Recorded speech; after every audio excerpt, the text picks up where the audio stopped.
When your home is ready, your support is organized, and your mind isn't cluttered with last-minute decisions, you're setting yourself up to fall into that steady progress group.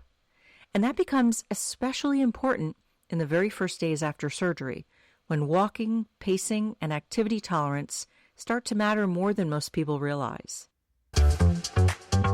Are you ready to get back to what you love after knee replacement? The Total Knee Success Podcast is your trusted guide with practical tips, evidence-based strategies, and no fluff.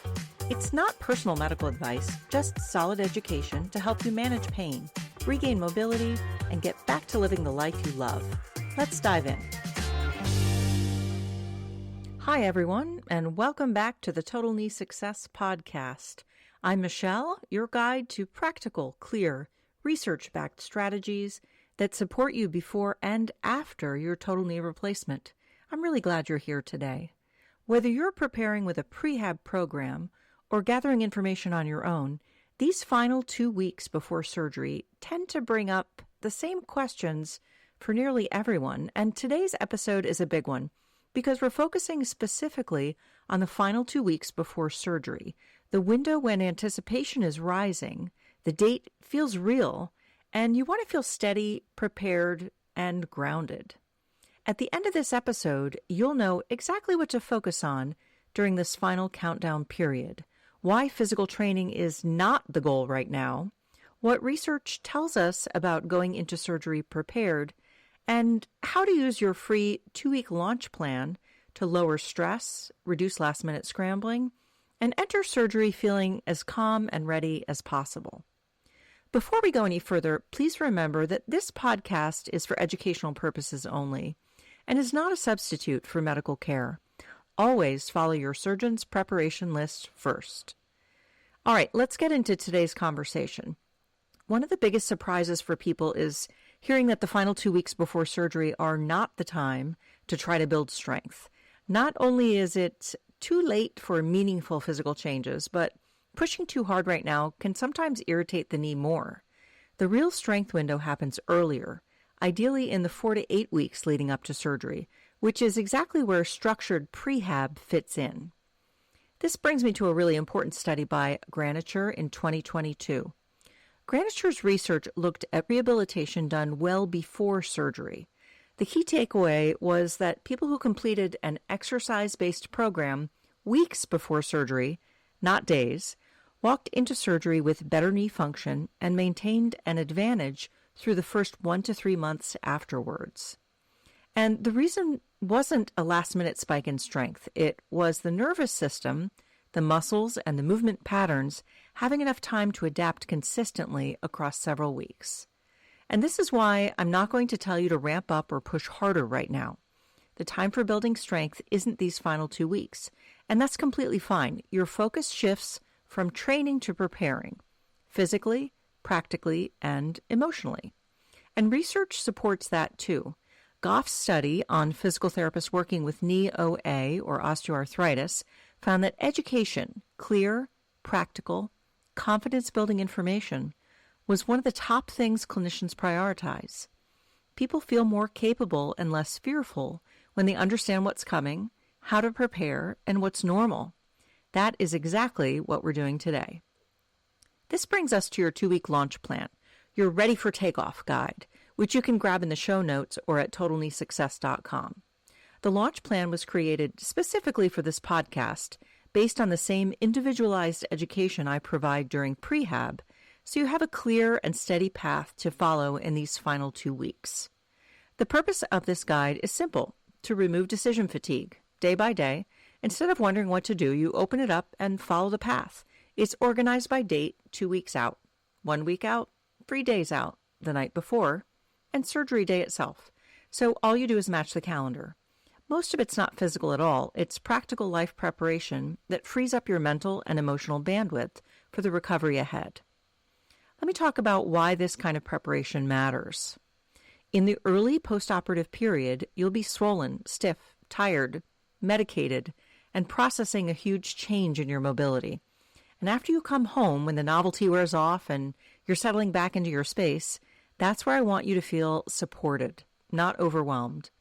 This is why the launch plan focuses on things like clearing your walking paths, setting up your recovery space, organizing your medication station, doing your skin prep correctly, and making sure you have help for transportation and meals. There's also an emotional element to all of this that deserves a moment of honesty.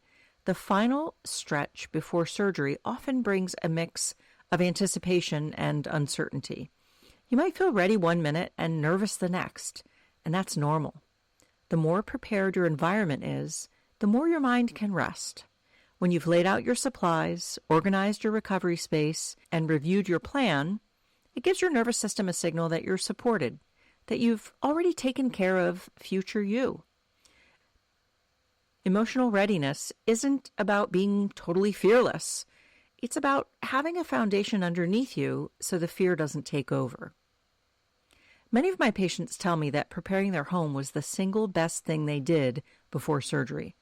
And when I shared the 2-week launch plan with a close physical therapist friend who recently had a knee replacement herself, she immediately said that setting up her living room chair, her resting station, before leaving for surgery was one of the best things she did.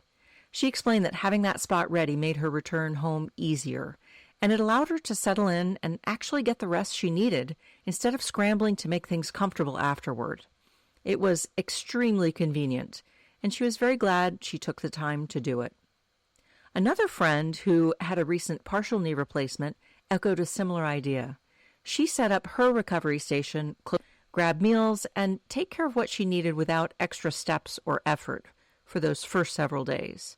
She told me it was extremely convenient and that little bit of planning went a long way in making her first few days smoother.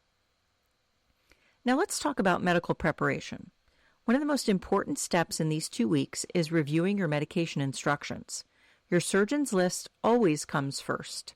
Things like when to stop anti-inflammatories, what supplements to discontinue, and what to keep taking can all influence your surgery. If you have diabetes or other chronic conditions, this becomes especially important. Research by Na in 2021 found that people with diabetes often have blunted improvements after knee replacement. But that doesn't mean you're doomed. It means preparation matters even more. The better your medical management before surgery, the better your overall trajectory. The launch plan also covers transportation, home safety, stocking the kitchen with easy meals, organizing work or caregiver duties, and creating your recovery station.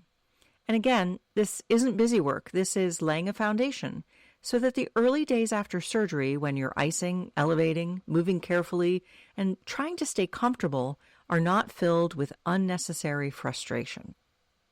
The final week is where everything gets real. This is where you practice your walking with your walker, if you haven't done so already. Check your bathroom setup, gather your paperwork, prepare your surgery day clothing, and start your skin prep routine if your team requires one. These steps matter. They're a part of modern surgical safety protocols designed to reduce infection risk and improve outcomes. The launch plan guides you through each one in a general sense. Always remember to follow your surgical team's instructions to the T. As you head into surgery, it's also helpful to understand why this preparation matters for your early recovery. Research led by Minnick and later expanded by Kaplan shows that people who enter postoperative rehab with a clear structure in place tend to make steadier progress and experience less variability in those first weeks. When your home is ready, your support is organized, and your mind isn't cluttered with last-minute decisions, you're setting yourself up to fall into that steady progress group. And that becomes especially important in the very first days after surgery, when walking, pacing, and activity tolerance start to matter more than most people realize. The night before surgery, the best thing you can do is follow your fasting instructions exactly. Do your final shower, put clean sheets on the bed, and wind your system down. That's it. You can't control the rest. You're ready.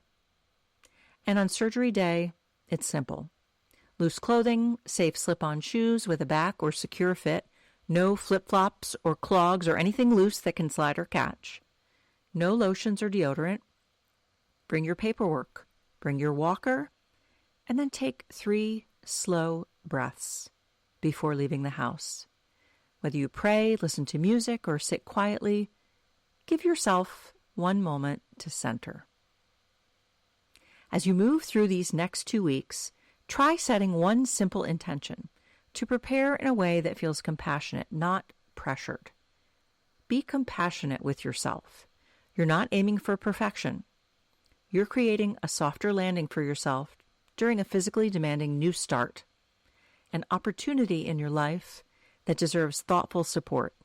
Let each small step you take now become support for the version of you who will be walking back through your front door after surgery. And in next week's episode, we're moving into something people are often curious about. How much should you really walk right after knee replacement? The answer may surprise you.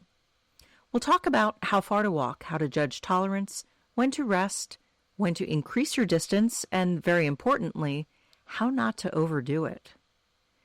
And remember to check the show notes and click on the link to get your free Ready for Takeoff 2-week knee replacement launch plan, or head on over to TotalKneeSuccess.com and click on the link to get your free launch plan. I'm Michelle, cheering you on every step of the way. You've got this. This podcast is for educational purposes only. Discover more at TotalKneeSuccess.com and be sure to subscribe and share, because every step forward takes you closer to living the life you love.